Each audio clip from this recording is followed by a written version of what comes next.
Bonjour à tous et bienvenue sur Aide BTSMCO. Bienvenue dans cette vidéo où on va réviser une notion pour votre dossier ad hoc aujourd'hui. Donc en ce moment, je fais des petites vidéos de révision pour vous rappeler certaines notions. Donc pour rappel, on se trouve dans mon programme de 600 fiches de révision. Et donc dans le pas complet, vous avez toutes les matières sauf culture générale et anglais que je fais pas.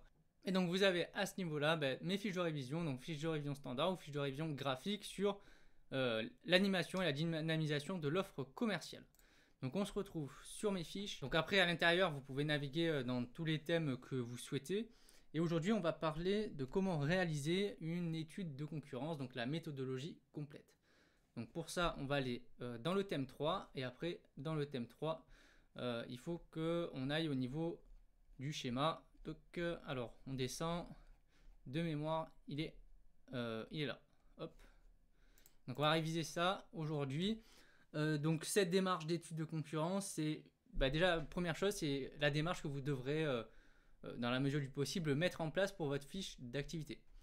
En sachant que l'étude de concurrence, elle peut servir bien sûr pour le dossier ad hoc, mais elle peut servir aussi pour votre dossier DRCV. Par exemple sur la veille commerciale, donc l'activité numéro 1, ou même l'activité numéro 2 du DRCV sur réaliser des études commerciales, l'étude de concurrence, elle peut en faire partie. Alors, l'étude de concurrence, il y a plusieurs étapes à respecter et le jour de l'examen, on pourrait vous demander, rappelez-moi quelle est la méthodologie que vous avez mise en place pour réaliser votre étude de concurrence. Et donc d'avoir ce schéma-là en tête, c'est déjà pas mal parce que vous allez pouvoir rappeler les principales étapes de votre étude. Déjà, la première chose quand on veut faire une étude de concurrence, ça va être de faire un diagnostic du magasin. Donc on va analyser notre propre unité commerciale, donc c'est-à-dire quels sont les points forts, quels sont les points faibles de l'unité commerciale. On va aussi analyser du coup le mix marketing, donc c'est-à-dire l'offre de produits, la stratégie de prix, la stratégie de distribution et la stratégie de communication. Et à chaque fois, bien sûr, on va faire un côté point fort et un côté point faible. Donc c'est le but d'un diagnostic interne du magasin. Ensuite, une fois qu'on a fait notre premier diagnostic et qu'on va révéler les points forts et les points faibles, on va faire un descriptif des enjeux de notre étude. Pourquoi est-ce qu'on veut faire notre étude de concurrence? Est-ce que c'est justement en vue de faire juste une petite veille commerciale? Donc dans ce cas-là, on ne va pas appeler ça une étude de concurrence, mais une veille commerciale, parce qu'on va juste aller relever quelques informations commerciales. Est-ce que c'est vraiment une étude de concurrence, donc là vraiment complète, où on va tout analyser chez nos concurrents, donc le mix marketing et tout?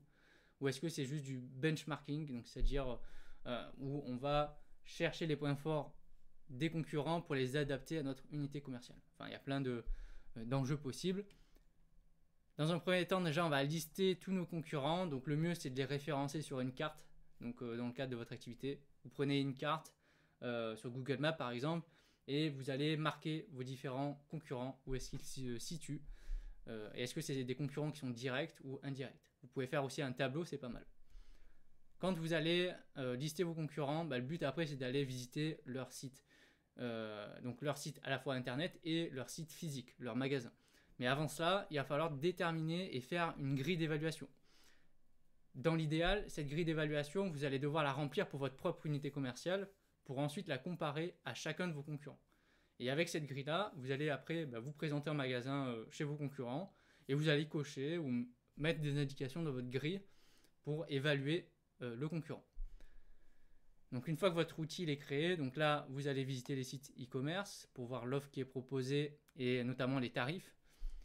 Pour comparer sur la politique de prix de votre magasin. Vous allez aller en magasin aussi pour voir comment sont achalandés les rayons, est-ce que c'est propre, quelle est la qualité d'accueil, quelle est la qualité des vendeurs.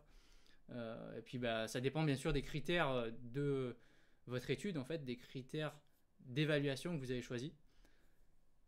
Quand vous avez visité le site et le magasin, après il va falloir analyser bien sûr vos grilles d'évaluation. Le tout, c'est pas de cocher. Le but, c'est bien sûr d'en tirer certaines informations et puis de proposer des préconisations ensuite derrière. Votre étude ne doit pas être faite juste pour faire le plaisir, c'est que derrière il y a un objectif. Soit c'est de repositionner le point de vente et puis de prendre ce qu'il y a de bien chez les autres pour l'adapter à son unité commerciale. Ça va être d'adapter l'offre que vous allez proposer en magasin parce que peut-être que votre concurrent il propose une offre différente. Enfin bref, il y a plein d'objectifs possibles. Quand vous avez analysé vos grilles d'évaluation, ensuite vous allez devoir transmettre vos conclusions, vos préconisations, et rien de mieux pour transmettre ça que de faire un rapport d'étude où vous allez rappeler les différents éléments, donc le contexte, le diagnostic que vous avez fait. Vous allez en fait reprendre toutes les étapes que vous avez réalisées, avec à chaque fois une petite conclusion pour dire ce que vous en avez tiré. Et le plus important, c'est bien sûr les plans d'action et les préconisations et les observations que vous avez réalisées. Et enfin, quand vous avez rédigé votre rapport ou fait un PowerPoint de présentation ou autre, vous allez devoir transmettre ces informations-là à votre hiérarchie pour que votre hiérarchie prenne des décisions stratégiques ensuite et des décisions opérationnelles pour améliorer votre point de vente ou pour contrer certaines stratégies des concurrents. Voilà, on arrive à la fin de cette vidéo. J'espère que ça vous a plu. Ça vous a rappelé les principales étapes de votre étude de concurrence que vous aurez sûrement à rappeler peut-être le jour d'examen si on vous pose la question dessus. Et globalement, c'est quelque chose, une méthodologie que vous aurez à mettre en place pour vos fiches d'activité. Merci à tous, on se retrouve très vite pour une nouvelle vidéo. N'oubliez pas qu'en description, vous avez un accès vers mes fiches de révision. Merci à tous, allez bye!